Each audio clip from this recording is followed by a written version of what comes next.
আমার বাপের কেউ কোনোদিন কিছু বলতে পারে নাই এবং আমার বাপের মানুষের যথেষ্ট সম্মান করছে। প্রতিটা বাপ মাই একটা ছেলেকে ভালো করতে চায়, হ্যাঁ। কিন্তু তার পেছনে খালি যে ভালো করতে চাইলেই তার সব কিছু সুযোগ সুবিধা দিলেই সে ভালো হবে তা না। ফাঁসিটা দেওয়ার মূল একটা জিনিস হলো কি, আপনার ওয়েট কতটুকু ওজন আর আপনার হাইট কতটুকু, যেই রশিটা আছে এই রশিটার নাম হলো আপনার ম্যানিলা রোপ।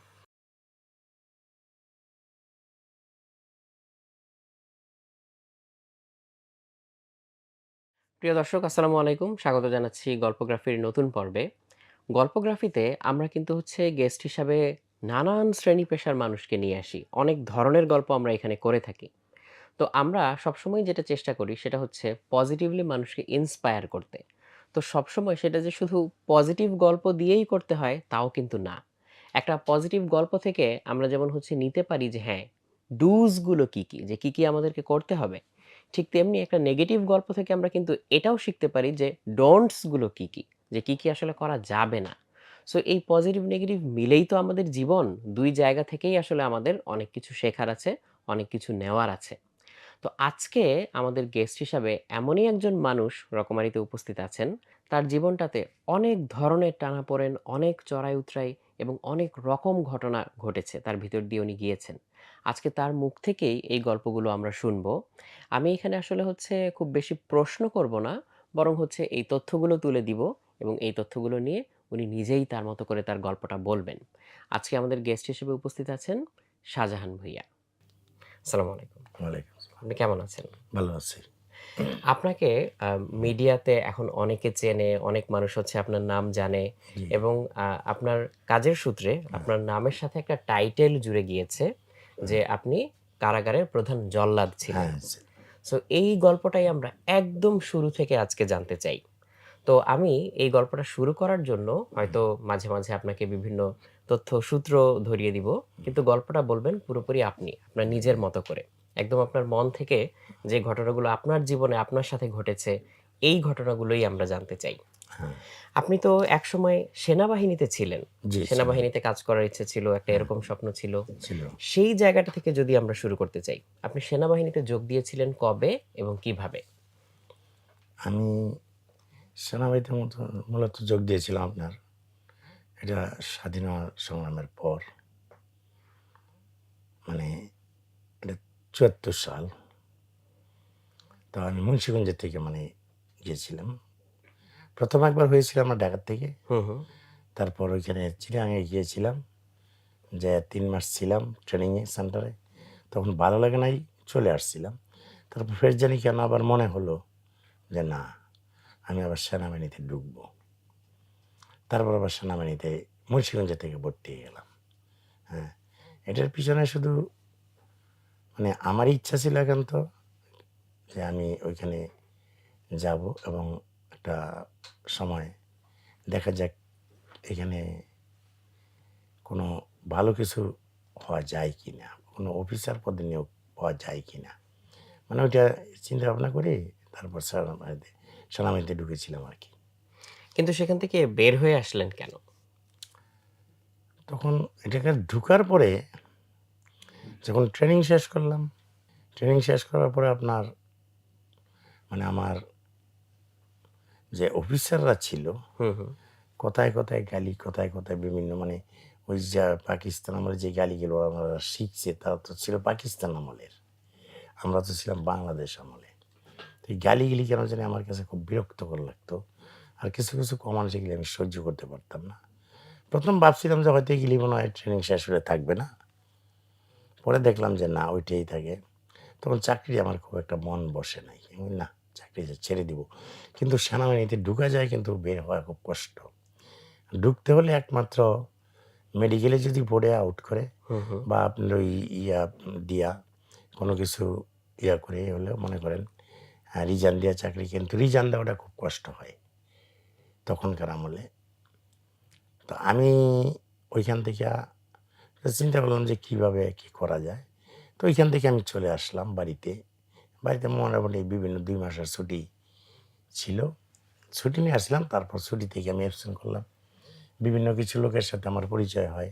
গ্রামের আরও অন্যান্য এলাকার লোকের পরিচয় হয়। তারপরে আমি চাকরিতে আর যাই নাই। পরে এক প্রকার মানে আমার নামে ওয়ারেন্ট হয়ে গেল সেনাবাহিনীর। ওয়ারেন্ট হওয়ার পরে যখন আমি ইউনিটে গেলাম, ইউনিটে যাওয়ার পর আমাকে কোর্ট মার্শাল দেওয়া হলো, 1 বছরের সাজা দেওয়া হলো, সশ্রম সাজা। হুম। হ্যাঁ, এইখানে এই চাকরিটার ইতি টানলাম আর কি। এই সেনাবাহিনীতে থেকে যখন আপনি বের হয়ে আসলেন বা যখন হচ্ছে আপনাকে কোর্ট মার্শাল করে ১ বছরের জন্য একটা জেল দেয়া হলো। তো এরপরে তো বের হয়ে আপনি আবার রাজনৈতিক জীবনেও প্রবেশ করেছেন। সেটা একটা পার্টিতে ছিলাম আর কি, গিয়েছিলাম। হুম, হুম, আর মূলত কথা হলো, যখন আমি সেনাবাহিনী থেকে যখন জেল খাটলাম, হুম, হুম। তখন বিভিন্ন ক্রিমিনালদের সাথে আমার পরিচয় হলো। ওই জেলে ১ম। জেলে ১ম। যেমন মনে করেন যে যারা মার্ডার করতো, ডাকাতি করতো, খুন করতো, বিভিন্ন অপরাধের সবার সাথে মোটামুটি আমি তখন জেলে ছিলাম 10 মাস। হুম, হুম। 1 বৎসরের সাজায় 10 মাস খেতে পেরেছি। ওই 10 মাসে মোটামুটি সবার সাথে মনে করেন আমার এলাকারও ২ টা লোকের সাথে পরিচিত ছিল। একজনের নাম হলো কফিল উদ্দিন, আরেকজনের নাম হলো গিয়াসউদ্দিন। মূলত দোনোজনই ডাকাতি মামলায় গিয়েছিল। আচ্ছা। হুম। তাদের সাথে পরিচয় হলো। পরিচয় হয়ে চলে আসলাম। তখন আমি মনে, মনে ভাবলাম, ধুর আর কি করব? যাক, চাকরি ছেড়ে দিছি। এখন মানে ওদের লাগে যোগ দিব। মানে সেই তখন থেকে হচ্ছে হ্যাঁ, মানে অপরাধ জগতে আপনার জড়িয়ে পড়া। জড়িয়ে পড়া। তো এরপর আপনার হচ্ছে অপরাধ জগতে যখন জড়িয়ে পড়লেন, সেখান থেকে হচ্ছে পরে আপনি ধরা পড়লেন কিভাবে এবং হচ্ছে এই সাজা যে পেলেন, ওই অংশটা যদি আমাদেরকে একটু বলেন? ওইখানে পরে ওরা যখন বাইর হয়ে আসলো, হুম, হুম, আমিও বাইরে আসলাম, তখন তাদের সাথে একটু মানে যোগাযোগ করতে থাকলাম। হুম, হুম, যোগাযোগ করার পরে ওরা তো ডাকাতি করতো মূলত। হুম, হুম। তো আমিও ডাকাতি করতাম। ওদের সাথে যাইতাম, ডাকাতি করতাম। তো দেখলাম যে তাদের হাতে অস্ত্র-টস্ত্র আছে, অনেক কিছুই আছে। হুম। তার মধ্যে তখন আমিও ওদের সাথে মানে অ্যাডজাস্ট পুরাপুরিভাবে হয়ে গেলাম। মানে এগুলো সশস্ত্র ডাকাতি ছিল। হ্যাঁ, ফায়ার সশস্ত্র। আর্মস সহ হ্যাঁ, একদম। Fire arms. তারপর এইখান থেকে সরবরাহ থেকে আমাকে কয়েকটা মানে আমার যখন জানতে পারলো, তখন আমাকে তারা চিঠি দিল। মানে তুমি আমাদের দলে চলে আসো। সমস্যা নেই। তোমার যা প্রয়োজন সেটা আমরা দিব। একটা ব্যাকআপ দিবে বলল। একটা ব্যাকআপ দিবে। তখন আমি সরবরাহতে মানে চিন্তা ভাবনা করলাম।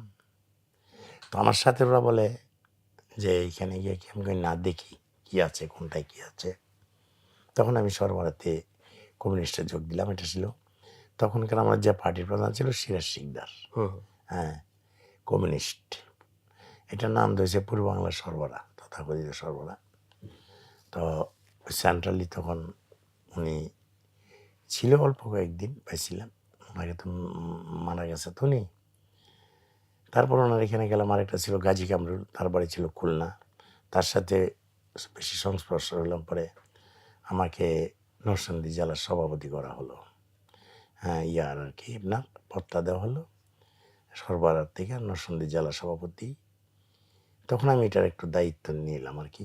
কিন্তু দায়িত্ব নেওয়ার পরও দেখলাম যে না, ওইটাতে এরকমভাবে হচ্ছে না, বা আমার যে টাকার প্রয়োজন আছে বা যতটুকু কিছুর প্রয়োজন সেটা ওইভাবে হচ্ছে না। তখন আমি ওইখানে থেকেই মানে মূলত এদের সাথে আমার এই যে আমার ১ম যে যারা ডাকাতি করতো তাদের সাথে আমার একটু আরো বেশি ইয়ে হলো আর কি। হুম, অস্ত্র-টস্ত্র হুম, হুম। হাতে হইলো, করলাম। তাদের সাথে আমি মানে ক্রাইম মানে তখন জগতের হচ্ছে ওই অপরাধ জগৎটাই আপনাকে বেশি আকর্ষণ বেশি করলো। আকর্ষণ করত। আর সেখান থেকেই পরে হচ্ছে আপনার নামে হচ্ছে ওয়ারেন্ট বের হয় এবং হ্যাঁ, পুলিশ আপনাকে খুঁজতে থাকে। হ্যাঁ, না, অনেক ওয়ারেন্ট তো বাড়িছে, পুলিশ আমাকে খুঁজছে, কিন্তু পুলিশ আমাকে ধরতে পারে নাই। তো আমি যেদিন লাস্ট ধরা খাই ৯১ তে, ৯১ সালে, হ্যাঁ, তো ধরা খাওয়ার সময় আমি গেছিলাম মাদারীপুরে। মানে আমার হাতে রিভলভার ছিল। মানে এগুলি করার আগে একটু রোডটাকে দেখতে হয় যে কোন জায়গায় নামলে, কারণ আমরা তো এক জায়গায় গিয়ে নেমে যাচ্ছি কাজ করে। কারণ ওই জায়গাটা ২-৩ দিন মনে করেন হাঁটতে হয়, দেখতে হয়, যায় নামতে হয় যে এই জায়গাটা থেকে এই জায়গাটার দূরত্ব কতটুকু, মানে সেভ করার জন্য আমরা নিজেরা। তো আমার সাথে যে না, ওর নাম হলো আবার হাশেম মোল্লা। তার হাতে ছোড়া, আমার হাতে রিভলভার। তো কথা ছিল যে আমি ড্রাইভারটা ধরবো। তো ওইখানে যে পুলিশ ফাঁড়ি ছিল বা সামনে, সেটা কিন্তু তখন আমরা জানতাম না বা দেখিও নাই দিনের বেলায়। তারপর গিয়ে আমি কি করলাম, তখন ড্রাইভারে বললাম লাইট দেওয়ার জন্য, ভিতরে লাইট দিল, তখন আমি ড্রাইভারের রিভলভার ঠেকাই দিলাম। একটা মানুষের যদি সব কিছু রেখেও দিই, এটা ক্ষণিকের জন্য কিছু টাকা লয়ে যাইতেছে, হ্যাঁ, গাড়িতে নগদ টাকাটা পাওয়া যায়। তো আমি লুকিং গ্লাস দিয়ে দেখতেছি ডাকাতে ওরা কিন্তু কাজ করতেছে অলরেডি। তো বাট মানে কার কাছে কি আছে সব নিতেছে। তো আমি আবার গ্লাস দিয়ে চেয়ে দেখতেছি যে একটা লোক খুব মোটা তাজা, মানে মনে হয় আমার কাছে মনে হচ্ছে যে ও আমাকে থাপাতা ধরে ফেলবে। কারণ আমি তো মনে করেন ডাইন হাতে তো আমি রিভলভার নিয়ে তার সাথে মানে ওরা এখানে মাথায় ধরে রাখছি, এইভাবে ধরে রাখছি হাত দিয়ে। হ্যাঁ, আর আমি রোডটা দেখতেছি যে কোথায় গিয়ে শেষ হয়ে নামবো। তো পিছনে এভাবে ঘুরলাম, ঘুরে চাই দেখছি আমার মাথার গাড়ির উপরে দাঁড়ানো। তখন আমি রিভলভারে বার দিয়ে বাড়ি দিলাম, এই শালা ভয় এনে। তো বাড়ি দেওয়ার সাথে সাথে ওই রিভলভার যে চাকরিটা ছিল 6 রাউন্ড গুলি ছিল। তো ওই পট করে গেলে চাকরিটা ছুটে গেল, মানে ওই ইয়াটা সেফটি কেসটা ভালো করে বহানো হয় না আর কি। হ্যাঁ, তার মানে তখন সেই রিভলভারটার ইউজ করা যাচ্ছে না। না মানে পট করে সিটটা রিভলভারটার চাকাটা পড়ে গেল ড্রাইভারের ওরে। মানে আমি তো ড্রাইভারের মতো আমার বাড়ি দিয়ে তো পারে, তখন কিছু গুলিমুলি সিটটা পড়ে গেল আর কি। তো এই সুযোগটা পাইল ড্রাইভার, সুযোগ পেয়ে গাড়ি দিল জোরে টান। তখন ড্রাইভার চিন্তা করছে অন্তত তাদের হাতে কোনো কিছু নাই, তারাতে যারা রিভেল বলছে রিভেলটা তো এখন নাই, পড়ে গেছে। আচ্ছা দেখলো তো লাইটটা তো জ্বালানো ভিতরে, তখন সে জোরে গাড়ি টান দিল, টান দেওয়ার সামনে নিল।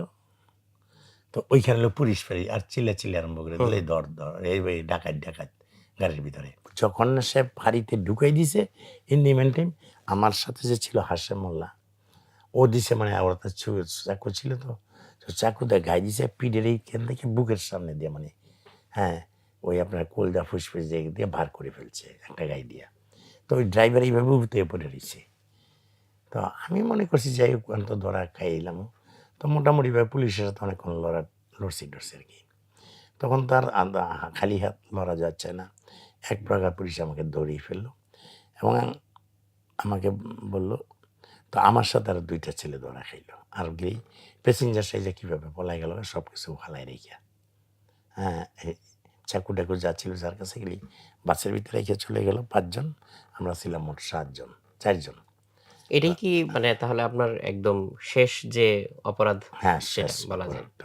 তারপরেই আপনি ধরা পড়েন। তারপরে আমি ধরা। তাহলে আমি যদি আবার একটু পিছনে ফিরে যাই, ওই যে সেনাবাহিনীতে যোগদানের পরে হুম, সেখান থেকে যখন হচ্ছে ডেজার্টার হয়ে বের হয়ে আসলেন, সেজন্য একটা ওয়ারেন্ট বের হলো। হুম, ১ বছরের হচ্ছে জেল দেয়া হলো। হুম। তখন থেকে তো আসলে হচ্ছে অপরাধ জগতের সাথে আপনার পরিচয়। হ্যাঁ, পরিচয়। তো আপনার এখন ফিরে দেখে কি মনে হয় যে ওই সময়ে কোন জিনিসটা ভিন্ন হতে পারত? যেই জিনিসটা হলে আপনার হয়তো এই অপরাধ জগতে আসা হতো না বা এই অপরাধ জগতে জড়িয়ে পড়াটা হতো না? বিশেষ করে তখন সামাজিক যে একটা যুগ ছিল, হুম, হুম। হুম, সমাজটা তখন খুব যে একটা ভালো ইয়ে ছিল তখন না। মানে দুর্বলের উপরে মানে সবাই শোষণ করতো আরকি। হুম, হুম, হুম। তা আমি এগুলি দেখতাম বা বুঝতাম বা কিছু, কিছু কথা ইঙ্গিত দিয়ে আমাকে বলতো। বুঝতে পারছেন? অনেকে অনেক কথা বলতো। তো এইগুলি আমার সহ্য হইতো না আরকি। যেই হুম, হুম। কারণে মনে করেন ধুরো, হ্যাঁ, এইগুলি এত কিছু কথা শুনি মানুষের বা বাড়িতে অনেক কিছু কথা শুনি। চাকরিও ছেড়ে দিলাম, করলাম না। মানে ওইখান থেকে একটা জিদ চলে আসলো আরকি। বুঝতে পারছেন? তার মানে একটা যদি ক্ষোভ থেকে, একটা ক্ষোভ থেকে, রাগ থেকে বা রাগ ইগো থেকে, থেকে। হ্যাঁ। মূলত আমার ক্ষোভ থেকে এটাই মানে ইয়ে হলো আরকি। এখানে যদি আমি জিজ্ঞেস করি যে, পরিবারের ভূমিকা আসলে কেমন হতে পারত বা সমাজের ভূমিকা কেমন হতে পারত? যেমন আজকের দিনের কথা যদি চিন্তা করি হুম। যে, এরকম রাগ, ক্ষোভ কিংবা এরকম একটা সিচুয়েশন এটা তো অনেক কিশোরের জীবনে বা অনেক তরুণের জীবনেই ঘটতে পারে। ঘটতে পারে। তো সেই জায়গায় হচ্ছে আসলে কি করা উচিত যাতে এই কিশোররা এবং এই তরুণরা অপরাধ জগতে জড়িয়ে না পড়ে? প্রতিটা বাপ-মাই একটা ছেলেকে ভালো করতে চায়। হ্যাঁ। কিন্তু তার পেছনে খালি যে ভালো করতে চাইলেই তার সবকিছু সুযোগ সুবিধা দিলেই সে ভালো হবে তা না। তার পিছনের ছেলে-মেয়েদের পিছনে খেয়াল রাখতে হবে। সে কার সাথে মিশতেছে, কোথায় হুম, যাচ্ছে। হ্যাঁ, খারাপ লোকের সাথে মিশতেছে না ভদ্র ছেলেপেলের সাথে মিশতেছে। এই জিনিসটাকে আপনার একটু ফলো করতে হবে। অবশ্যই। প্রতিটা গার্জিয়ানের। এখন আপনার ছেলে মনে করেন আমার ছেলে টাকা চাইলে আমি দিয়ে দিলাম। এই যে আমার ছেলে যা চাচ্ছে আমি দিচ্ছি। কিন্তু তাতে ভালো হবে না। বরং ফলটা উল্টা হয়ে যায়। কারণ মিশে জগতে এখন বিভিন্ন ক্রাইমের সাথে, নেশার সাথে জড়িত হয়ে যাচ্ছে। ইয়ং জেনারেশনগুলি অল্প বয়স থেকেই। মানে এইগুলি সব আপনার খেয়াল রাখতে হবে সম্পূর্ণ কিছু গার্জিয়ানের। বুঝতে পারছেন? হ্যাঁ, কোথায় এটাই গেল, মূলত কার সাথে কার মিশলো। সাথে মিশলো, কিভাবে ছেলেটাকে চলতেছে, স্কুল ছুটি হওয়ার পর সে কোথায় যাচ্ছে, কার কাছে খেলাধুলা করতেছে না অন্য কোনো বাজে আড্ডা মারতেছে বা কলেজ ক্লাসে শেষে পরে সে হোস্টেলে থাকুক জানোই থাকুক, সে কারোর সাথে মানে এই ধরনের কিছু না কিছু একটু ইয়ে রাখতে হবে আর কি, এবং ঠিকমতো গাইডেন্স করতে হবে। তো এইখানে আরেকটা পারপাস আছে কি দেখেন, যে অনেক বাপ মা শাসন করে করা, যে আমার ছেলেকে আমি করা শাসন করলাম, কিছু চাইলে দিলাম না, এইটা হলে আবার ছেলে খারাপ হয়ে যায়, এইটা হলেও কিন্তু ছেলে খারাপ হয়ে যায়, বুঝতে পারছেন? একটা ব্যালেন্স থাকতে হবে। ব্যালেন্স থাকতে হবে। যেমন আপনার ছেলে আজকে আপনার কাছে চাইলো, আব্বা আমাকে 50 টাকা দাও, তো এখন আপনার ছেলেকে জিজ্ঞাসা করছেন টাকা দিয়ে কী করবা, তখন সে বলতে পারতেছে না টাকা দিয়ে, হয়তো বন্ধু বান্ধবের সাথে একটু কিছু খাবে বা কিছু করবে, কারণ অনেক সময় এটা বলাও যায় না। হ্যাঁ, তখন যদি আপনি তাকে বারবার অনেক ধরনের প্রশ্ন করেন যে কী করবা, হয়তো টাকাটা আপনি দিলেন না, তখন সেইখান থেকে তার মস্তিষ্কে কিরে 50টা টাকা দিলাম, বন্ধু বান্ধবের সাথে যাব, দিল না আব্বা, যাক শালা খারাপ কাজে যাবো, দেখি কই থেকে টাকাটা জোগাড় করা যায়। তো এই সুযোগটা কিছু কিছু কারণে যারা নেই মাদক ব্যবসায়ী, হুম, হুম, হুম, তারা তখন কি করে, ওই ছেলেটার হাতে মাদক তুলে দেয়, ঠিক আছে তুমি এটা নিয়ে আসো, হুম। এটা তোমাকে দিয়ে দিব, ওইখানে দিয়ে দেবো, কিছু টাকা দিবে। ওই সুযোগও কিন্তু ছেলেপেলেরা আজকাল নেয়, নিচ্ছে এখনো, আমি বাইরে হওয়ার পরে যে দেখতেছি আর কি। তার মানে হচ্ছে শুধু যে খেয়াল করতে হবে, হুম, সুযোগ সুবিধা দিতে হবে তা না, তা না, এবং শাসনের মধ্যেও একটা ব্যালেন্স একটা রাখতে হবে। ব্যালেন্স রাখতে হবে। ওকে। আর এখানে আরেকটা জায়গা, এটা এই প্রশ্নটার সাথে আসলে মানে একটু আবেগ জড়িত, যে হুম, আপনি যখন হচ্ছে অপরাধ জগতে জড়িয়ে পড়েন এবং আপনার সাথে যারা সহযোগী ছিল, তাদের সাথে মিলে হচ্ছে অনেক অপরাধ কর্ম কিংবা অনেক ধরনের কাজই আপনি করেছেন। হ্যাঁ তো করেছি। এই জিনিসগুলো নিয়ে পরে আপনার মনে হচ্ছে অনুশোচনা কিংবা হচ্ছে একটা আক্ষেপ তৈরি হয়েছে কিনা কখনো? যখন আমি জেলে ঢুকেছি, হুম, হুম, তখন জেলে ঢুকে দেখলাম যে এইটাই আরেকটা জগৎ, হুম, হুম। মানে এটা মনে হয় আরেকটা ভিন্ন গ্রহ, আমার যেমন মনে হচ্ছে। জেলের বাইরে আর জেলের ভিতরে। জেলের বাইরে এবং জেলের ভিতরে, জেলের ভিতরে যখন গেছি তখন মনে হচ্ছে এটা আরেকটা গ্রহ হয়ে গেছে। গিয়ে দেখি কিরে মানুষকে জুলুম অত্যাচার করা, টাকা নেওয়া, বিভিন্ন মানে ভাবে নির্যাতন করা, ওই যে ব্রিটিশ আমলে বা পাকিস্তান একটা কালচার এটা রয়ে গেছে, এটা কিন্তু পুরোপুরি শেষ হয় নাই তখন, হ্যাঁ, ওই তখনকার ঘটনা। তখনকার ঘটনাটা। তো এটা কেমন কথা, যে পুলিশ ধরে আমাকে দিল জেলখানার ভিতরে, আমি খারাপ ছিলাম, এখন ভালো হবো চিন্তা ভাবনা করলাম, তো এখন দিয়ে এটা তো আরেক একটা জগৎ চলে আসছে, তো এখানে ভালো হবে মানুষ কি করে। আচ্ছা যাক, তো আমি প্রথম কোনো ক্রাইমে জড়াইতাম না বা তাদের সাথে যাইতাম না, আমি 5 ওয়াক্ত রোজা নামাজ পড়তাম, এবং কি কারো দেওয়া একটা সিগারেট বিড়িও খাইতাম না। মানে আমি তখন পপুলারলি 2-3 মাস খুব কষ্ট করেছি, কীরকম, যেমন বাড়ি থেকে 3-4 মাস আমার কেউ যায় নাই, মানে এই গোসলখানায় যাইতাম, কারোর সাথে মিশতাম না, গোসলখানায় গেলে ওই যে মানুষের গোসল করে সাবানে একটু ছিটা ফলায় রেখে যেত, ওইটা জমায়া কতটুকু হতো, হইলে ওইটা দিয়ে শরীরে মনে করেন যে শরীরটা মানে ইয়ে করতাম, আবার ওইটা দিয়ে কাপড় দিয়ে আমার সোডা দিত জেলখানায়, ওই সোডা দিয়ে আমার কাপড় দিতাম, বেশ থেকে কোনো কাপড়ও ছিল না, ওই গায়ে রেখে এগুলি করতাম ম্যাক্সিমাম সময়। তখন 5 ওয়াক্ত নামাজ পড়তাম, তাহাজ্জুদ পড়তাম, এশরাক পড়তাম, আরও বিভিন্ন মানে নামাজ টামাজ পড়তাম। তো ওই সময় আমি ভাবলাম যে না, আর যা করে করুক, আমি এগ্রি করবো না। কিন্তু 3-4 মাস পরে দেখলাম যে না করে আর থাকতে পারতেছি না, প্রশাসন যেমনি হোক আমারও টাকার প্রয়োজন, মানে এইভাবে তো থেকে কতদিন, কারণ এখানে তো মোটামুটিভাবে কিছু না কিছু কামানো যায়, দেখতেছি ওরা কামাইতেছে, সিগারেট বিড়ি খেতে হয় টোকাইয়া, আর এখানে যদি আমি একটু ইয়ে করি তাদের সাথে, তাহলে তো আমার সিগারেট বিড়িটাও ঠিক টোকায় খাইতে হইব না, মানে ওই হিসাব কিতাব করে আমিও ঠিক ওই পন্থাটাই তাদের মতো ধরে ফেললাম আর কি, যেই ওয়ার্ডের। তখন আমাকে দেওয়া হলো জেলখানার সর্দার হিসাবে। তো নতুন লোকজন আসলে মনে করেন হিসাবটা অন্যরকম, কেউ টাকা কি এইভাবে দিয়ে দেয়, ওই কিছু কিছু পরিশ্রম হলে মানে টয়লেট ময়লেট মুছাইলে ভিতরে হাত ঢুকলে পরিষ্কার কর মাজা বাটা, কারণ জেলখানা তো স্বাধীনতা নাই, পরের স্বাধীনতা, আর ব্রিটিশ এমন একটা আইন করে দিয়ে গেছে যেইখানে কারো আইনে চলে না, ওই ওই আইনেই চলে। তো তখন মোটামুটি আমি একটু পরিবর্তন হয়ে গেলাম, এবং দেখি যে টাকাও আসতেছে, মোটামুটি মামলার পিছু খরচ করতে পারি। তো এর ভিতরে মনে করেন যে 5 মাস পরে একদিন আমার আম্মা গেল দেখা করতে, এই আম্মা তখন যাইতো বাড়ির থেকে 1 মাস পর পর কিছু কিছু টাকা দিয়ে দিত, আবার আমি ওইখানে কিছু কামাইতাম, কিন্তু আমি যে ভিতরে টাকা কামাইতাম সেটা আব্বা আম্মাকে বা কেউ জানতো না আর কি, একমাত্র সেটা আমিই জানতাম। তো এইটাকে আবার করে গিয়ে উকিল টুকিল রাখতাম, আমি খরচ করতাম টাকার পিছনে, ওদের পিছিয়ে টাকা দিতাম উকিলকে, তখন ওরা আমার ওকালতি করতো আর কি। এমনিতে বাড়ি থেকে কি শুধু আপনার মাই আপনাকে দেখতে যেত হ্যাঁ, নাকি মাই গেছি দেখতে। বাবা কখনো দেখতে না, যাননি? বাবা কখনো দেখতে যায় নাই। এই ব্যাপারে কি মানে তার কোনো মানে অভিমান বা ক্ষোভ ছিল এরকম কিছু?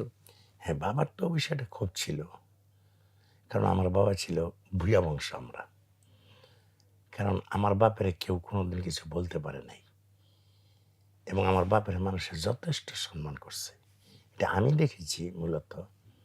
আমাদের বাড়িতে কোনো একটা মসজিদ, আমাদের বাড়ি থেকে প্রায় কোয়ার্টার মাইল দূরে একটা মসজিদ তখন ছিল। তো ওইখানে মানুষের তারাবি ইয়ে আসলে আপনার রমজান মাস আসলে ওই মসজিদে মানুষের খুব কম ঢুকতো। আমাদের একটা বাংলা ঘর ছিল, মানে যেটা বৈঠা ঘর বলা হতো, ওই ঘরে তারাবি নামাজ পড়াইতো আমার আব্বা। অনেক লোক হইতো ওই ঘরে নামাজটা পড়ার জন্য, এবং আমার আব্বাকে সবাই অনেকেই খুব ভালো বলতো যে না, বুইয়া একটা মানুষ। এবং কি ইভেন কি মনে করেন, আমি দেখতাম 27শে রমজান একটা আমাদের একটা ইয়ে আছে, 27শে রমজানে মানে সারা রাত্র জাগনা থেকে নামাজ টামাজ পড়ে। ওই 27শে রমজানে সন্ধ্যার সময় তো আমরা মনে করেন অনেক কিছুই খাওয়াইতাম। তো 27শে রমজানে 500 হোক আর 200 হোক আর 300 লোক হোক, মা মানে পোলাও টোলাও পাক করিয়া, ভালো কিছু পাক করিয়া শেষ রাতে ওদেরকে খাওয়াইতো। আমিও নিয়ে নিয়ে দিতাম, বাবাই দিত। মানে মোটামুটি আমার আব্বাটা খুবই ভালো ছিল। তখন মনে করেন, তখন ওইটার থেকে আমার আব্বার মনে করেন যে কি আমাকে মানুষ এত ভালো বলে, এত কিছু বলে, আর আমার ছেলেটা এরকম খারাপ হয়েছে, একটা ছেলে যা করে আর দেখবো না আমি। এইখান থেকেই মূলত পাওয়া যাইতো নাকি। কিন্তু মা তো জন্ম গর্ভ দেয়নি, মা তো আর ফেলাইতে পারেনি। মা যাইতো 1 মাস পর পর যাইতো, আমার সাথে দেখা করতো, তখন কিছু টাকা টোকা মা দিয়ে আসতো। হ্যাঁ, এই আর কি। আপনি জেলে থাকা অবস্থায়ই তো হচ্ছে আপনার বাবা মারা যান। জি, প্রথম বাবা মারা গেছে, তারপরে আমি বাইরে হয়ে শুনছি বাবা যেদিন নাকি মারা গেছে, আমার 3টা ভগ্নিপতি ছিল, ওদেরকে ডাইয়া বলছিল, মানে যে এই সবাই আসছে সামনে, আসার পরে বলছে যে তোমরা একটা মালানা ডাক দিয়ে আনো, আমি তোবা কাটবো। পরে নাকি আমার এক ভগ্নিপতি মালানা, ভগ্নিপতিটা আমার এখনো জীবিত আছে, ওইটাই যেটাই মালানা ডাক দিয়ে নিয়ে আসছে। পরে তবা টবা কাটছে, মানে অসুস্থ হইয়া, মানে তেমন কোনো কিছু না, বিছনায় আছে শোয়া, মানে এই অবস্থায় আর কি। ওখানে সব যে অচলে গেছে তা না, কথাবার্তা বলতে পারতো।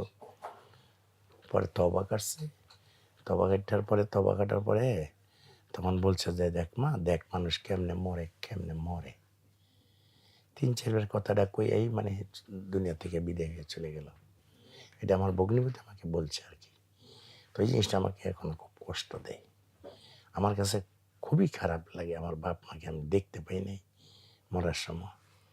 এটার জন্য আমি কিছু করতেও পারি না ওনাদের জন্য, জেলখানা থেকে বাইরেও কিছু করতে পারি না ওনাদের জন্য, কারণ ওইরকমভাবে অর্থ সম্পত্তি আমার বাড়িতে আমি যাই না, খুব কম। আর বাড়িতে গেলেই অর্থ সম্পদ নাই, বুঝতে পারছেন কি হবে এটা দিয়ে। তো কিছু করতে পারতেছি না আর কি, আমার কাছে খুবই খারাপ লাগে আর কি এখন। যদি আবার হচ্ছে ওই জেলের কথায় আসি, যখন আপনি হচ্ছে মানে আপনি যখন ধরা পড়লেন, আপনাকে যখন হচ্ছে কারাগারে নিয়ে যাওয়া হলো, তো তখন আপনার নামে তো আসলে অনেকগুলো মামলা মামলা হয়েছিল। ছিল প্রায় অনেকটাই, ৩৬ টার মতো মামলা 36টা, হয়েছিল। তো এই সবগুলো মামলার হচ্ছে বিচার কার্য তো অনেক লম্বা। অনেক লম্বা দিন, হ্যাঁ, দীর্ঘ সময়, দীর্ঘ সময়। 12 বৎসর। হ্যাঁ, তারপর হচ্ছে যখন আন্ডার ট্রায়াল থাকে তখনও তো একটা প্রিজন টাইম কাটতে হয়। তারপরে যখন হচ্ছে কনভিকশন হয়ে যায় তখন কনভিক্টেড প্রিজনার হিসেবে হচ্ছে আপনি হ্যাঁ, তখন সাজাটা ভোগ করেন। হ্যাঁ, তখন সব। তো এখানে হচ্ছে আপনার টোটাল কত বছরের সাজা হয়েছিল ১ম এ? আমার এক একটা মামলা, যেমন মানিকগঞ্জের মামলায় সাজা হয়েছে, আবার যেমন ধরেন ঢাকার মামলায় সাজা হয়েছে, আবার নোয়াখালীর একটা মামলায় সাজা হয়েছে। মার্ডার মামলাগুলি মূলত হয়েছে আর কি। তো টোটাল আমার এখানে 184 বছর সাজা দিয়েছিল। ১৮৪ বছর। জি, তারপর যখন এত বছর সাজা দিল, তো আমি মানে কিছু কিছু মামলা 6টা মামলায় মোট সাজা হলো আমাকে। আর বাকি মামলাগুলি খালাস পেলাম, কারণ এই মামলাগুলি তো সবই যে আমার ইয়াতে সংগঠিত ছিল তা না। আমি কোনো অনেক জায়গায় চিনতামই না, সেই জায়গার মামলা আমাকে দিয়ে দিছে। মানে এখন যা ছিল আর কি, আইন কানুন যা এখন আগেকার নিয়ম ছিল, তখন এই মামলাগুলি কিছু কিছু করে ট্রায়ালে ওঠার পরে তারা খালাস দিয়ে দিছে আমাকে। দেখছে সাক্ষী টাক্ষী নাই, কোনো কিছু নাই, মামলাগুলি খালাস দেওয়া হয়েছে। তাহলে ৬টা মামলায় 6টা পরে মামলায়, হচ্ছে সাজা হয়। হ্যাঁ, তো সেখানে কত বছর প্রিজন টাইম আপনাকে দেওয়া হয়েছিল? মানে 30 বছর করে সাজা দিছিল আর আচ্ছা, কি। আচ্ছা।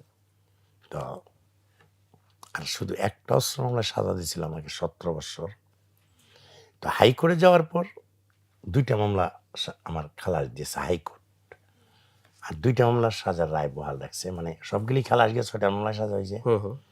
আর 2টা মামলা হাইকোর্ট খালাস দিয়েছে, আর সুপ্রিম কোর্টে গিয়ে আর 2টা মামলা খালাস পেয়েছি, এই মার্ডার মামলাগুলি। হুম, হুম। আর যেটা অস্ত্র এবং মার্ডার, যেটা একেবারে মানে জায়গায় ধরা খেয়েছি, লাশ মারা গেছে ওই 396 ধারায়, ওই মামলাটা আর অস্ত্রের মামলাটা একসাথে 42 বছর সাজা টিকছে। আর ওইখান থেকে 5 বছর আবার অস্ত্রের মামলায় কমাই দিয়েছে 17 বছরের থেকে। তাহলে অস্ত্রের মামলা দিয়েছে 12 বছর, মার্ডারে ছিল 30 বছর, এই 42 বছর। তার মানে ফাইনালি আপনাকে হচ্ছে ৪২ বছরের জন্য হচ্ছে সাজাপ্রাপ্ত আসামি হিসেবে হ্যাঁ, কনসিডার করা হয়। করছি।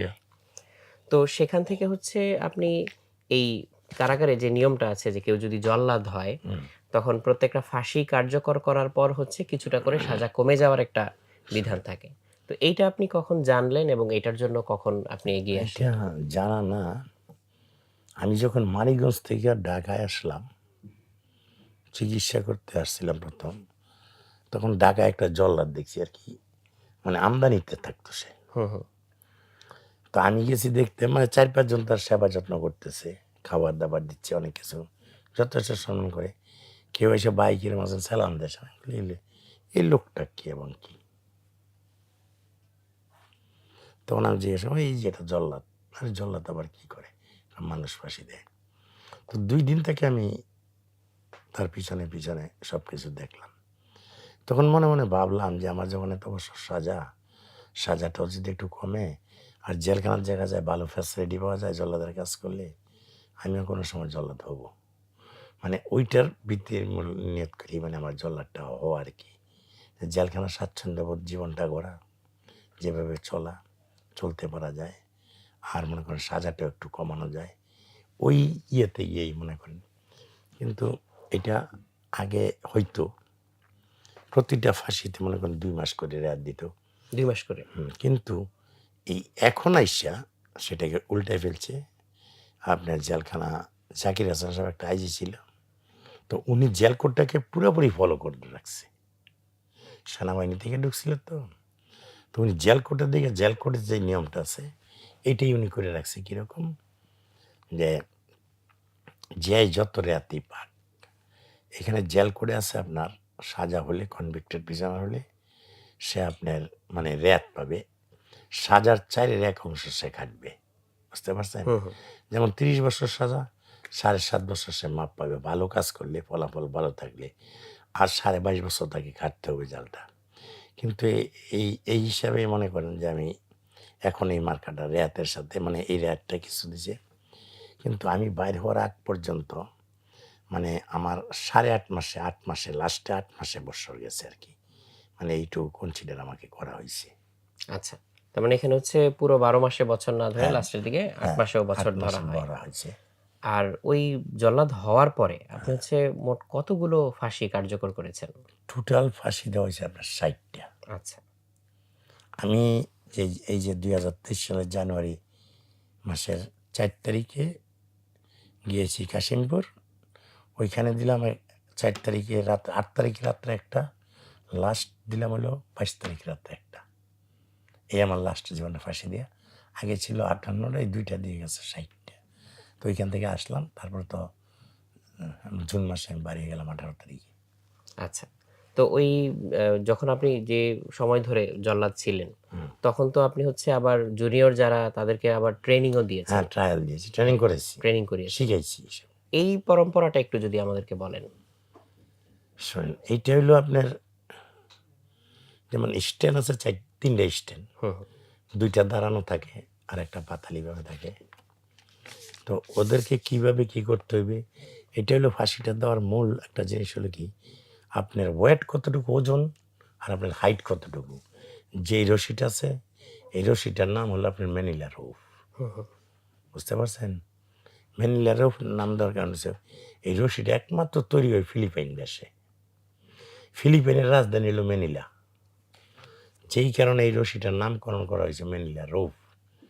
তো রশিটা ওই দেশের থেকে আসে, অন্য কোনো দেশের থেকে, বাট ইম্পোর্ট এক্সপোর্ট হয় না। তো ওই রশিটা মনে করেন আসে ওইখান থেকে, আসলে তো এদেরকে মনে করেন আপনার যখন একটা ফাঁসি হয় তখন এই রশিটার মধ্যে কিছু ইয়া থাকে, গিট থাকে, প্রতি 6 ইঞ্চি পর পর, মানে ওরা মাইপে এটা বানায় আর কি, এক একটা গিট রাখে। তো আপনার ওজনের উপর এবং লম্বায় কতটুকু, কারণ নিচে উপরের স্ট্যান্ড থেকে ধরে নিচে যতটুকু ফাঁসির মঞ্চটা গভীর থাকে তাতে 15 ফিটের মতন হয়, 15 নিচে আসে না। স্ট্যান্ড থেকে নিচে পর্যন্ত, স্ট্যান্ড হলো 8 ফিট মনে করেন, আবার নিচে ডিপটা 7 ফিটে হয়, আবার নিচে গভীরটা হয় 10 ফিট। এখানে ম্যাক্সিমাম 9 থেকে 10 ফিট থাকে। তো এইখানে মনে করেন যে 18 ফিটে হয়, 19 ফিটে হয়। ওইখানে আপনার ওজন এবং লম্বা ওই হিসাব করে আপনার ওই গিটগিলির মধ্যে আপনার ইয়েটা রাখবে। তো সর্বোচ্চ যদি আপনি বেশি ওয়েট হন তাহলে আপনার কল্ল ছিঁড়া যায়, কারণ সেটাকে ওয়েট ধরে না রাখতে পারলে, কারণ যখন আপনার ফাঁসিটা যখন আপনার লিভারটা টানা হয়, লিভারটা জাস্ট একটা গিয়ার লিভার আর কি, গাড়ির এরকমই। যেমন একটা দরজার 2টা পার্ট থাকে, যদি দরজা বাইরে থেকে কেউ আপনার জোরে চাপ দেওয়া, যদি আপনি খিলিটা খুলে দেন তাহলে লোকটা পড়ে যাবে না। তদ্রূপ এটাও মানে ওই এরকম যখন আপনি লিভারটা টান দিলে এরকম 2টা পার্ট আছে, 2টা পার্ট 2 দিকে চলে যায় নিচে, আর সে গর্তে পড়ে যায়। তখন যদি ওয়েট বেশি হয় তো তাকে মনে করেন গলাটা রাখা যায় না, ছিঁড়ে পড়ে যায়।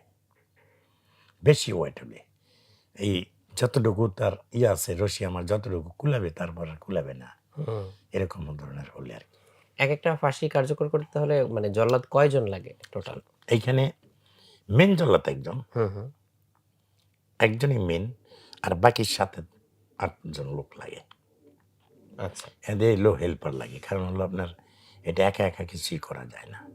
লোকটাকে ফাঁসির ছেলের থেকে আনতে হয়, হ্যান্ডকাপ লাগাইতে হয়, মুখোশ পরাইতে হয়, আবার মনে করেন যে ওই আইনা ফাঁসির মঞ্চে দাঁড় করাইয়া, মানে আমি যেটা মানে 1 নম্বর জল্লাদ যেটা মনে করেন যায় থাকে একজন মেন, সে রশি টসি পরায় দেয়, মুখোশটা পরায় দেয়, তারপর লিভার টানে, আর লোকটা যখন গর্তে পড়ে যায় তখন নিচের থেকে আবার ধরে উঠাইতে হয়, মানে মারা যাওয়ার পরে 20 মিনিট পরে উঠাইলে মনে করেন রশিটা গলার থেকে খুলে দেওয়া হয়।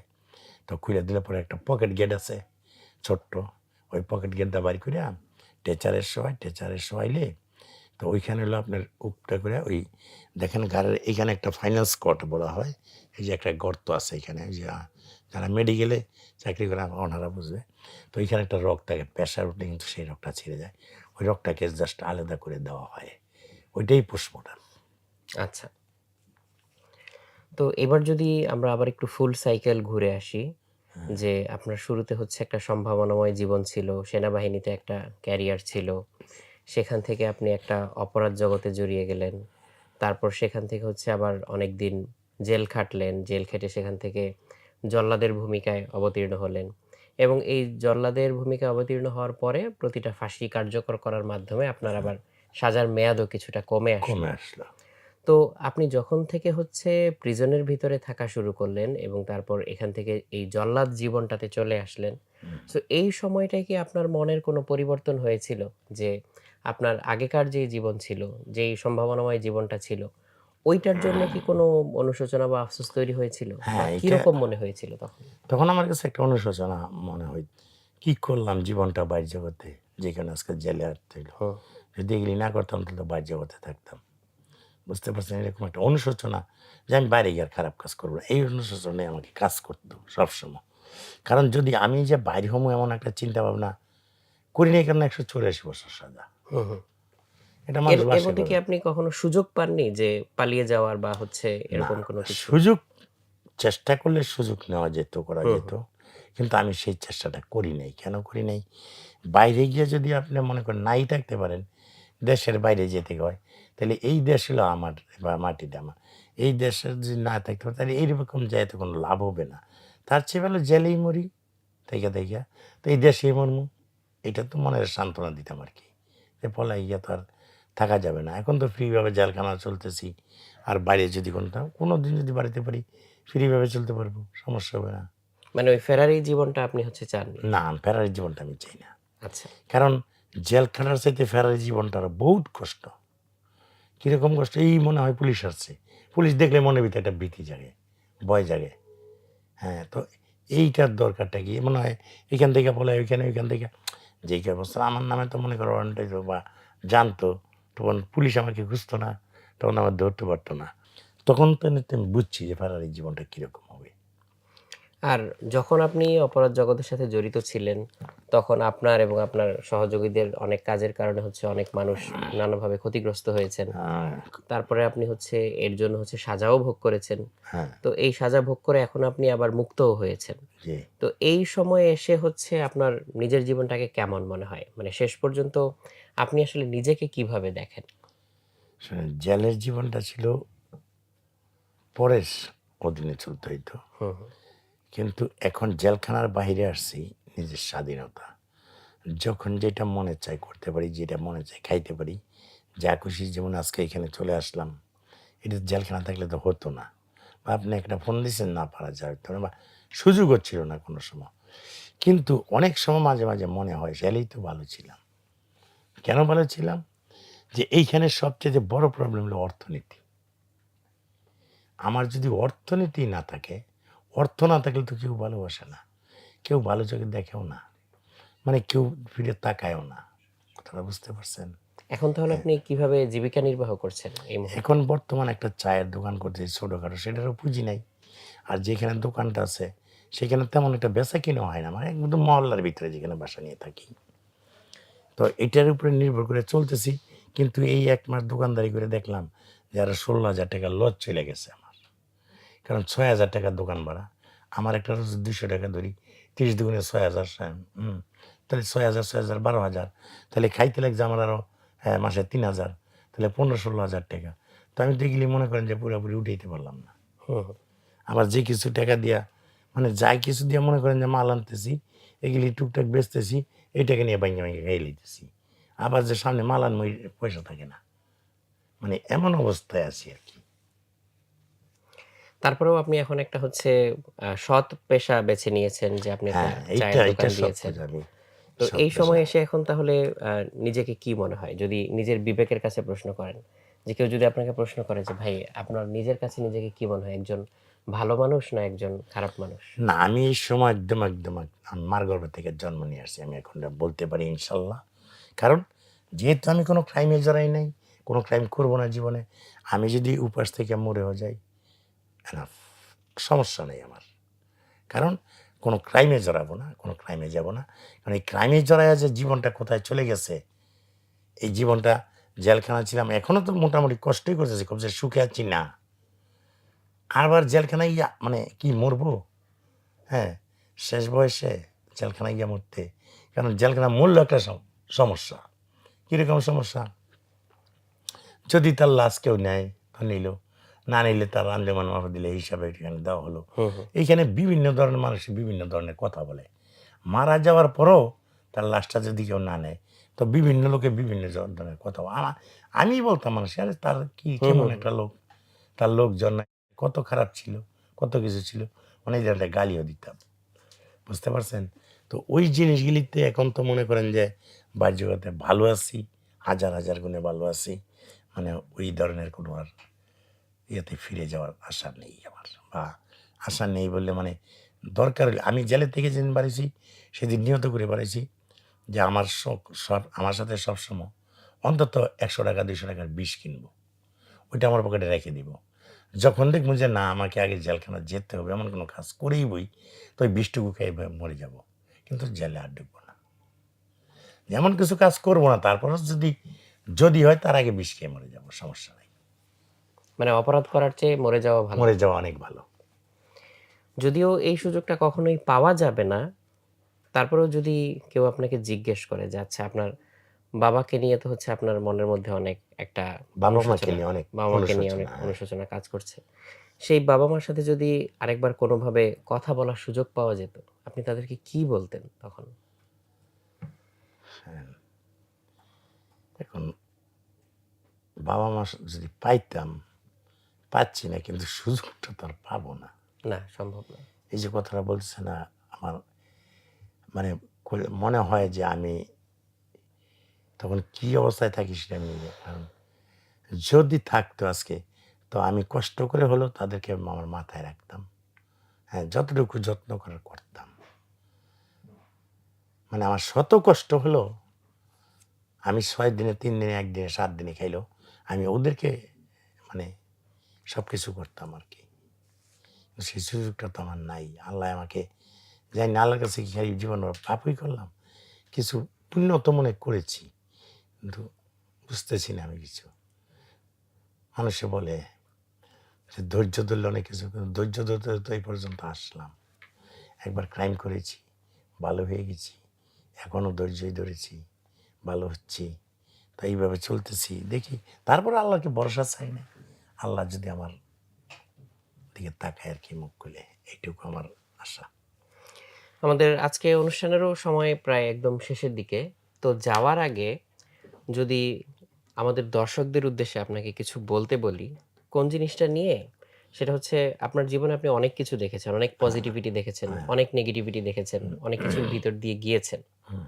সো এই অভিজ্ঞতা থেকে যদি আজকে আমাদের দর্শকদের সাথে কোনো মেসেজ শেয়ার করতে চান বা আপনার মনের কোনো একটা কথা, যেই কথাটা হয়তো কেউ আপনাকে জিজ্ঞেস করেনি কখনো বা আপনি কখনো বলতে চেয়েছেন কিন্তু সেরকম কোনো সুযোগ হয়নি, সেরকম কথা যদি আজকে আমাদের দর্শকদের উদ্দেশ্যে বলতে চান?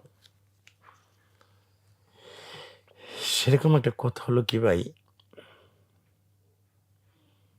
যে আমি তো অত্যন্ত একটা অনেক দিন, দীর্ঘদিন জেলে ছিলাম, ওইখান থেকে বাইরে হয়ে আসছি। অর্থনীতিটা আমি এখন বেঁচে আছি অনেক কষ্টের ভিতরে। তো দর্শকদের উদ্দেশ্যে ভাই একটা কথা বলা, আর এই দেশে অনেক অনেক অনেক অনেক ধনী পরিবার আছে, অনেক ধনী লোক আছে, অনেক কিছুই আছে। তারা যদি ইচ্ছা করে আমাকে, হ্যাঁ, অন্তত আমার এই এই জায়গাটা থেকে, যে আমি যেহেতু সৎভাবে তারা আমাকে একটু সাহায্য করলে আমি একটু ভালো চলতে পারবো, এবং আমার জীবনযাপনটা একটু ভালোভাবে নিতে পারবো, চলতে পারবো আর কি।